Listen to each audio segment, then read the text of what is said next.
The night we got kicked out, the house felt smaller than it ever had before. Not physically, but in the way people look at you when you've already been decided on. "You're 18 now," our uncle said, standing by the door like he'd been waiting for this moment. "I've done enough." There wasn't anger in his voice, just distance. My sister, Nora, stood beside me, her fingers gripping the sleeve of her hoodie. She didn't argue. She never did. I tried once. "We just need a little more time."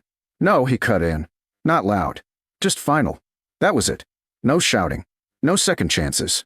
We packed in silence. 2 backpacks. 1 duffel. The kind of packing you do when you don't know where you're going, just that you can't stay. When we stepped outside, the air felt colder than it should have been. The door shut behind us without ceremony. Nora didn't look back. I did. Just once. Then we walked. No destination. No plan. "Where do we go?" she asked after a while. I didn't answer right away, because there wasn't an answer. "We'll figure it out," I said. It sounded better than the truth. We spent that first night near an old roadside shelter. Not a real one. Just a half-broken structure with a roof and enough cover to keep the wind off. We didn't sleep much. By morning, reality had settled in. We counted what we had. $42. "That's it?" Nora asked quietly. "That's it." She nodded slowly. Didn't panic. Didn't complain. That was her strength. She absorbed things first. Then adapted. "Okay," she said. "Then we just need something cheap. Temporary. Temporary." That word followed us all day. We tried everything. Cheap rentals. Old motels. Even asking around for work in exchange for a place to stay. No one said yes. Not to 2 18-year-olds with no address, no references, no stability. By the second day, the exhaustion started to settle in. Not just physical, mental. That's when we saw it. It wasn't a sign that caught our attention first. It was the tracks. Old railway tracks, cutting through the edge of town, leading out toward a stretch of land no one seemed to use anymore. Nora slowed down. "Where does that go?" I followed the direction of the rails.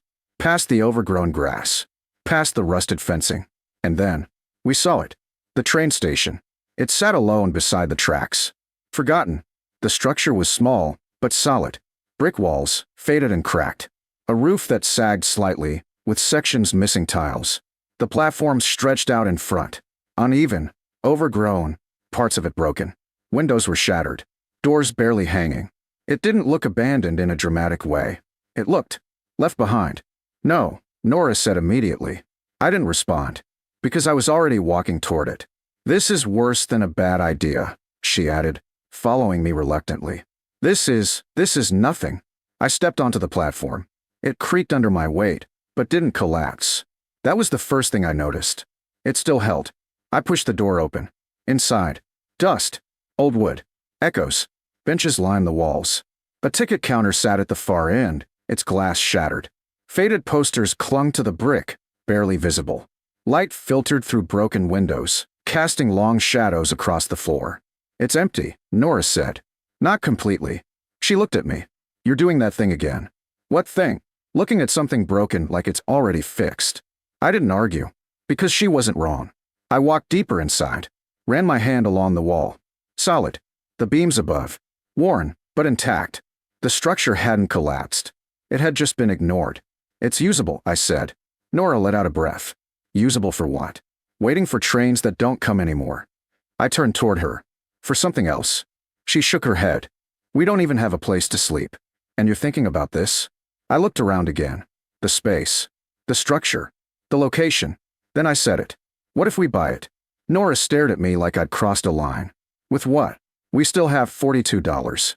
"That doesn't mean this place costs $42. I stepped back outside. There was a sign, half hidden near the edge of the platform. For sale. The letters were faded, barely readable, but the number underneath still worked. We called. The owner showed up later that afternoon. An older man. Quiet. Observant. He stepped out of his truck and looked at us like he was trying to figure out if this was a joke. "You two called about the station?" "Yes," I said. He glanced at the building. Then back at us. "You know what this is, right? A train station. A dead one," he corrected. He walked us around it, pointing things out. "Roof damage. Broken windows. No utilities. Hasn't been used in years," he said. Nora crossed her arms. "Then why hasn't anyone taken it?" He shrugged. "No one needs it." That made sense. We stood there for a moment. Then I asked, "How much?" He looked at us carefully, not just at our faces, at our bags, our shoes. "How much you got?" he asked. Nora looked at me. I didn't hesitate. $42. There was a pause. He looked back at the station, then at the tracks, then at us again. Finally, "Give me 6. 6, Nora repeated.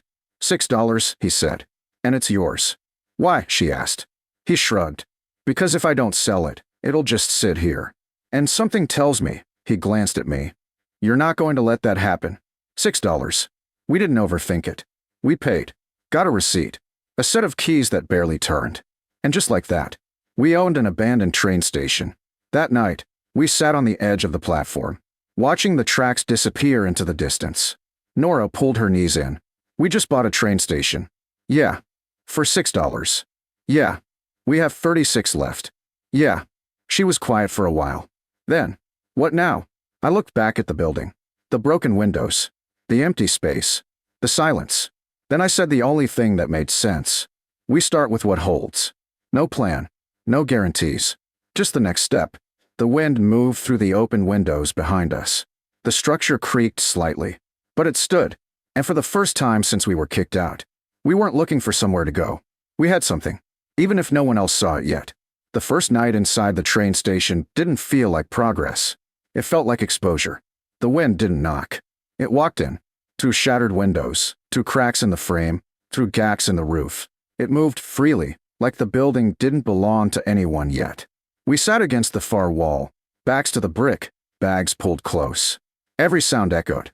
Every creak felt louder than it should. Nora didn't sleep. I could tell by the way she kept shifting, pulling her sleeves over her hands, eyes open every time the wind pushed harder. By morning, the reality settled in. This wasn't a place yet. It was a structure. And if we wanted it to become anything more, we had to change that. I stood first. Looked around. Not at everything. Just the next problem. "Windows," I said. Nora followed my gaze. Broken glass. Open gaps. No barrier between us and the outside. "Yeah," she said quietly. "Windows." That became the rule. Not everything. Just the next thing. We searched the area around the station first. Behind it. Along the tracks. Through overgrown patches of land where old materials had been left behind years ago. And slowly, we found pieces. Wood panels. Old boards. Even sections of what used to be fencing. Not perfect, but usable. We carried everything back. Stacked it inside. Measured roughly by eye. Then we started sealing the windows. Board by board. Nail by nail. Some didn't fit right. Some had to be forced into place. Others needed to be layered. But by midday, the largest openings were covered. Light still came through the cracks. But the wind? It slowed. That night, it stayed outside more than it came in. And that mattered. The second problem was the floor. Dust, debris, broken wood, old nails, everything scattered across the space. It wasn't dangerous all at once, but it was enough to wear you down. So we cleared it, section by section. We didn't try to clean everything. Just one area, a corner near the wall. We swept, dragged debris out, stacked anything reusable. By the end of the day, we had a space. Not big, but clear. "That's ours," Nora said, sitting down in it. I nodded. It didn't look like much, but it felt different, defined. The third problem was the roof. Not completely broken, but damaged enough to let water in. We couldn't fix all of it, so we didn't try. We found the worst sections and patched them. Old metal sheets from nearby debris, flattened as best we could, held in place with salvaged nails and pressure. It wasn't clean work, but it worked. When it rained 2 nights later, water still came in, but not where we slept. And that was enough. By the end of the first week, the station had changed. Not visually, not dramatically, but functionally. It held. And for the first time, it felt like something we could stay in. Food was still a problem. Our money was dropping. Slowly, then faster. So we changed focus. We needed something the place could do. Not just something it could be. The answer was already there. The tracks. Even though trains didn't stop anymore, people still passed through. Walkers. Cyclists. Occasionally workers checking lines. Not many, but enough. What if we used that? Nora said one morning. I looked at her. The station, she added. Not for trains, for people. It made sense. A place to stop. Rest. Maybe get something small. We didn't have much to offer, but we had space. We started with what we could do. We cleaned the front area, cleared the old ticket counter, reinforced it so it stood straight again. We found a piece of wood, wrote on it with a marker we had left. Rest stop. It wasn't impressive, but it was clear. The first day, no one stopped. The second day, a cyclist slowed down, looked, then kept going. The third day, someone stopped. An older man walking along the tracks. He looked at the station, then at us. "This place open?" he asked. "Yeah," I said. He stepped inside slowly, looked around. "You fixed this up?" "Still working on it." He nodded, then asked, "You got water?" We did. Not much, but enough. We gave him some. He reached into his pocket, left a few coins on the counter. It wasn't much, but it was something, and that changed everything. Because now, the place had value. Not in theory, in action. From that point on, we built around that idea. Morning, repairs. Reinforce. Improve. Midday, stay open. Watch the tracks. Evening, plan. Adjust. We added small things. A place to sit. A cleaner counter. Better organization. We used what little money we had left carefully. Bought basic supplies. Cheap items. Water bottles. Simple snacks. Nothing big, but enough to offer. By the second month, the station had changed again. Still worn. Still rough. But alive. People started stopping more often. Not because it was perfect. Because it was there. Reliable. A place to pause. The sign stayed simple. Rest stop. But it meant something now. By the third month, we weren't just getting by. We were stable. The small income added up. Enough to reinvest.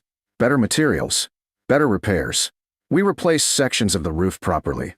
Reinforced the structure. Cleared more space inside. The station started to look intentional. Not abandoned. Repurposed. Then, everything shifted. It started with a truck, pulling up near the tracks one afternoon. Not like the others. Cleaner. Newer. A man stepped out. Well-dressed. Out of place. He looked at the station for a long moment. Then walked up. "You two own this?" he asked. "Yes," I said. He nodded slowly. "I've been hearing about this place." Nora crossed her arms slightly. "Good things or bad things?" He smiled faintly. "Unexpected things." He looked around. The structure. The counter. The movement. "You turned this into something," he said. "We're still working on it," I replied. He nodded. Then, "I represent a small logistics company," he said. "We've been looking at underused rail-adjacent spaces." I didn't respond. Just listened. "This location," he continued, "is positioned in a way that could be useful again."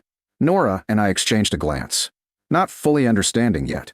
"We're not talking about trains stopping here," he clarified. "But storage. Distribution. A small operational point." The words landed slowly. Because just a few months ago, we didn't have a place to sleep. And now, someone was talking about building something bigger. With us. I looked back at the station. The boards we placed. The roof we patched. The space we carved out. Then back at him. "We built this ourselves," I said. He nodded. "That's exactly why I'm here." A pause. "We like to work with you," he added. "Not take. Not replace. Work." The wind moved through the station again. But softer now. Controlled. The structure didn't feel empty anymore. It felt grounded. We didn't answer right away. Because for the first time, we had time to choose. Not react. Not survive. Choose. Nora looked at me. Then back at the station. "What do you think?" she asked. I took a slow breath. $6. That's what it cost. But what we built, that was something else entirely. "We don't rush it," I said finally. She nodded. The man smiled slightly. "That's a good answer." He handed us a card.